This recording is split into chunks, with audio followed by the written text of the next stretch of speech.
राजधानी दिल्ली में दिन प्रतिदिन बढ़ती अपराध की घटनाओं ने जहां पुलिस प्रशासन के लिए चुनौती खड़ी कर रखी है, वहीं आम जनता का जीना दुश्वार कर दिया है। आम आदमी अपनी सुरक्षा को लेकर चिंतित नजर आ रहा है। ऐसे में मंगोलपुरी के जे ब्लॉक में 12 सितंबर की रात नशीला पदार्थ सेवन करने वाले अराजकतावादी तत्वों द्वारा दिल दहला देने वाली घटना को अंजाम दिया गया। रात करीब 9 बजे 38 वर्षीय अरुण अपने घर से थोड़ी दूरी पर दुकान से कुछ सामान खरीद रहा था। तभी वहां पर 10 से 12 की संख्या में आए आपराधिक प्रवृत्ति के युवकों ने अरुण से जबरदस्ती 500 रुपये छीनने की कोशिश की। अरुण द्वारा विरोध करने पर बदमाशों ने तेज धारदार हथियार से अरुण पर ताबड़तोड़ वार करने शुरू कर दिए, जिससे अरुण की मृत्यु हो गई। वारदात के समय वहां पर मौजूद लोगों ने मुख्य आरोपी को पकड़कर सौंपा पुलिस को।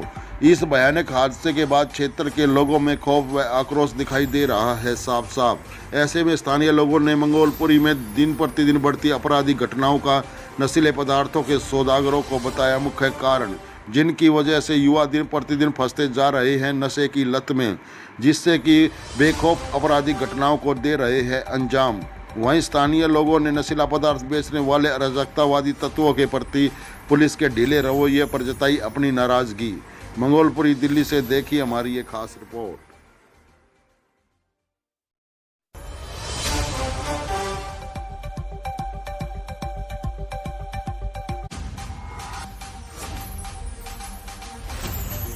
राजधानी दिल्ली की एक ऐसी कॉलोनी, मंगोलपुरी कॉलोनी, जहां दिन प्रतिदिन बढ़ते अपराध शासन प्रशासन के लिए सिरदर्द बने हुए हैं।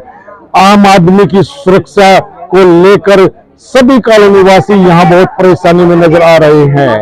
नमस्कार, आप देख रहे हैं एनबीटी न्यूज। मैं हूं आपके साथ नरेंद्र भारद्वाज। मौजूद हम राजधानी दिल्ली की मंगोलपुरी में, जहां एक कल रात 9 बजे के आसपास एक ऐसा भयानक हादसा सामने आया है। एक अरुण नामक व्यक्ति, जिसकी उम्र 36 से 38 साल बताई जा रही है, अपनी छोटी बेटी 7 से 8 वर्ष की बेटी को साथ लेकर मार्केट के लिए कुछ सामान खरीदने के लिए जाता है। लेकिन परिवार को क्या पता था कि उनका जो बेटा है, उनका जो एक पत्नी है, क्या पता था उनका जो पति है वो आज जो खुशी खुशी घर से बाहर गया है वो वापस लौट कर ही नहीं आएगा। ऐसे में शासन प्रशासन पुलिस विभाग द्वारा या स्थानीय लोगों की ने उनकी कार्यशैली पर सवालिया निशान लगा दिए हैं। स्थानीय लोगों का भी ये कहना है कि अगर पुलिस मुस्तैद हो जाए तो ये नशाखोरी, लूटपाट, हत्या, डकैती के मामले पर लगाम लग सकती है, लेकिन पुलिस अपने ही जेब भरने में हमेशा लगी रहती है। ऐसे में जिस घर का ये चिराग बुझाया गया है, उस घर में मात्र इकलौता वो कमाने वाला था, एक छोटी बच्ची को पीछे छोड़कर गया है। पत्नी की हालत बहुत ज्यादा खराब है और ऐसे में पत्नी को इस समय अस्पताल के लिए भेजा गया है, क्योंकि उनकी हालत का वाकई बहुत ज्यादा खराब हमारे सामने नजर आ रही थी। ये देख लो, जो बंदे मारने वाले ये है, देख लो। आइडा, आइडा, ये देख लो, लाइट चला। भाई ये देखो, ये मारने वाला चाकू, जो 2 बंदों के चाकू मारे हैं, और वो लड़का गंभीर है, बहुत मुश्किल है जो बचेगा। आइडा इसके हाथ पकड़, ये देख लो मौके वारदात को पकड़ा है। आंटी क्या घटना हुई है, क्या मामला है, सारा एक बार को बता दो। ना तो कोई लड़ाई ना झगड़ा, एक था वो 500 रुपये मांगा था, न्यू नहीं बेरा क्या है कि 500 रुपये मांगा था।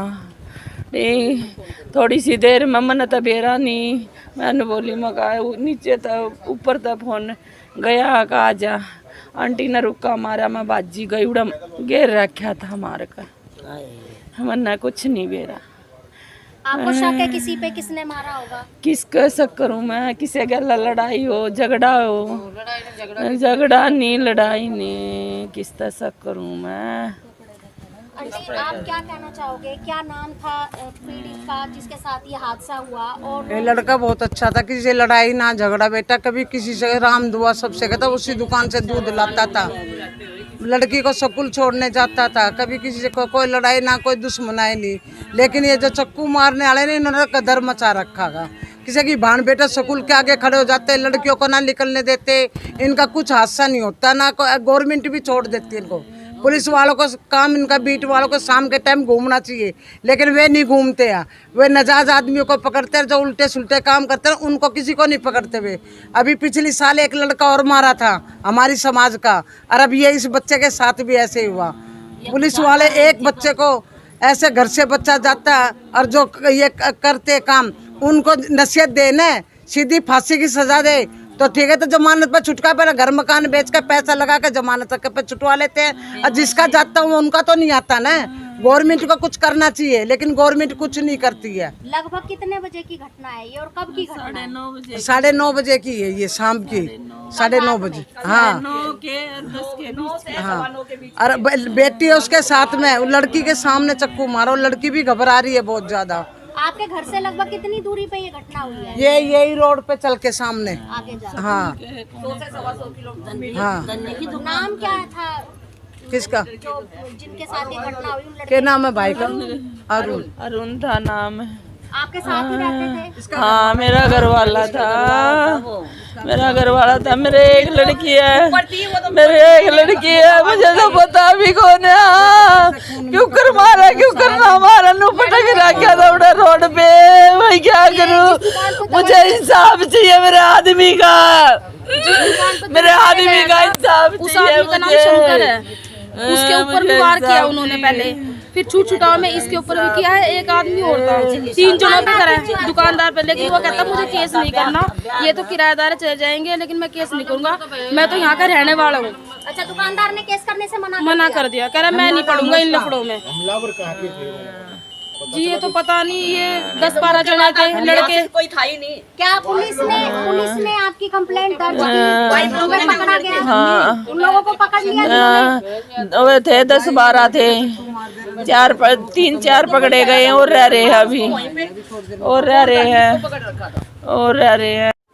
सर, जिस तरीके से लगातार मंगोलपुरी में हत्या की घटनाएं सामने आ रही हैं, कल रात की ही घटना आप ही के पड़ोस की है जहां पर एक व्यक्ति को चाकुओं से मारा गया, ऑन द स्पॉट उसकी मौत हो गई। इस घटना के बारे में आप क्या कहना चाहेंगे? क्या वो लड़के यहीं आसपास के थे? किस मंशा से उन्होंने ये हमला किया? जी वो लड़के भाई लोग के बताए जा रहे हैं, और यहाँ कोई दुश्मनी नहीं थी उस भाई की, वो तो कुछ सामान लेने गया था, परचून का सामान लेने गया था। और यहाँ हर रोज़ ऐसी वारदातें हैं, चाकू ले लेके नई उम्र के लड़के घूमते हैं, 16 से 17 साल के लड़के, 18 साल के लड़के, और ऐसा नशा करते हैं वो लोग कि उनको कुछ समझ में नहीं आता, और जो मिलता है नाजायज उन्हें वो चक्कू मार देते हैं। ये आए दिन की घटना है। तो यहाँ के जो स्थानीय विधायक हैं या पार्षद हैं, उनकी तरफ से कोई एक्शन नहीं लिया जाता? देखो जी, विधायक भी क्या करेंगे और प्रशासन भी क्या करेगी, ठीक है ना, वो तो पूरी अपने काम करते हैं, लेकिन यहाँ पर वो लोग नशा ऐसा कर लेते हैं, कब कौन सी गली से, कौन से घर से, कहाँ से निकल के आते हैं, कुछ नहीं पता जी। मतलब कि इन घटनाओं के पीछे कहीं ना कहीं ये जो अवैध नशे के अड्डे खुले हैं, इनका हाथ? हाँ जी, हाँ, बिल्कुल इनका हाथ है जी। जी, लगभग कितनी उम्र रही होगी मृतक की? उनकी उम्र होगी जी 37-38 साल। क्या कहीं जॉब करते थे? हाँ जी, प्राइवेट जॉब करते थे, यहाँ किराए पे रहते थे, जे ब्लॉक में, मंगोलपुरी में। एक बेटी है जी उनके पास। तो क्या आपको पता चला कि पुलिस ने क्या कार्रवाई की और कितने लोगों को गिरफ्तार किया? पुलिस ने 6 लोगों को अरेस्ट कर लिया है। पुलिस प्रशासन पूरा काम कर रही है अपना, कोई ऐसी बात नहीं है, लेकिन पुलिस के काम करने के बावजूद भी मतलब ये वारदातें रुक नहीं रही है, दिन पे दिन और बढ़ रही हैं जी। इसके अलावा जो अवैध नशे के अड्डे चल रहे हैं, उनके लिए आप सरकार से क्या अपील करना चाहेंगे? अपील यही करना चाहेंगे रेखा गुप्ता जी से, और रेखा गुप्ता जी भी सही काम कर रही हैं कि और सख्त से सख्त कानून कार्रवाई बढ़ाई जाए। हमारे यहाँ कोने पर ही ज्योति शासन है, समैक बेचती है जी, ठीक है जी, जगह जगह शराबें बिक रही हैं, इतनी सख्ताई होने के बाद भी। अब इसमें किसका कौन दोषी है ये आप सब समझदार हो, ये पब्लिक आम जनता बता देगी, यहीं के रहने वाले सब स्थानीय लोग हैं। प्रशासन टाइट नहीं होगा और जब तक यहाँ का एमएलए नहीं इस चीज़ को इग्नोर करेगा तब तक ये क्राइम ऐसे ही चलता रहेगा। प्रशासन अगर जो टाइट हो जाए तो कोई कांड नहीं होगा यहाँ। आप सबसे पहले प्रशासन को, यहाँ भ्रष्ट आदमी है, क्या पुलिस को नहीं पता कि क्या दारू बिक रही है, कहाँ स्मैक बिक रही है, सब मंथली का चक्कर लगा हुआ है इनके सबके। आप प्रशासन को टाइट करिए, न्यूज़ में आप अखबार में छाप देंगे ये चीज़ें, कोई इग्नोर नहीं करेगा और 2-4 दिन हमें परेशान करेंगे, समझिए। और नहीं तो शाम को क्या गश्त नहीं लगा सकते, सबको टाइट कर सकते हैं, पर कौन करे, यहाँ का भ्रष्ट है। हाँ, सारे भ्रष्ट हैं यहाँ के प्रशासन ही, सुनिए।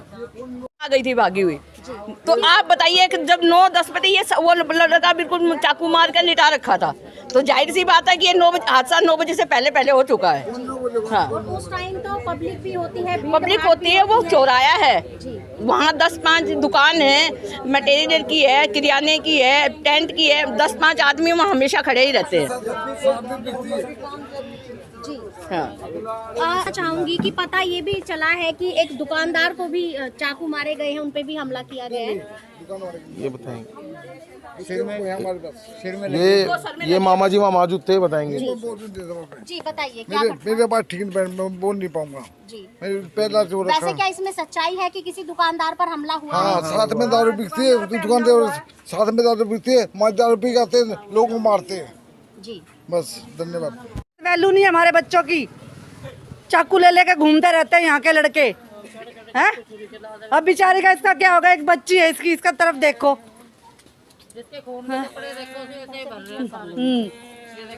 तो क्या आने वाले समय में शासन प्रशासन नींद से जागेगा? क्या आने वाले समय में मंगोलपुरी में दिन प्रतिदिन बढ़ते क्राइम को शासन प्रशासन रोकने में कामयाब रहेगा? क्या मृतक की पत्नी को इंसाफ दिलाया जाएगा? आप बता दें कि जो हमलावर है वो 10 से 12 की संख्या उनकी बताई जा रही है। वाई ब्लॉक मंगोलपुरी के रहने वाले शक के आधार पर उनको देखा गया है। ऐसे में जो तथ्य सामने आए ये भी है कि उन्होंने एक दुकानदार के ऊपर भी जानलेवा हमला किया है, लेकिन दुकानदार की जान बच गई है। लेकिन दुकानदार डर रहा हुआ, सहमा हुआ दुकानदार कोई भी पुलिस एक्शन लेने में अपनी सहमति नहीं जता रहा है। बहरहाल यहाँ इस समय मौजूद है, पब्लिक में काफी रोष है, परिवार शोकाकुल है। यहाँ के आसपास के जो कॉलोनी वाले वो वाकई इस दर्दनाक घटना पर शोक व्यक्त करते हुए यहाँ नजर आ रहे हैं। मंगोलपुरी दिल्ली से मैं नरेंद्र भारद्वाज, आप देखते रहिए NVTV न्यूज।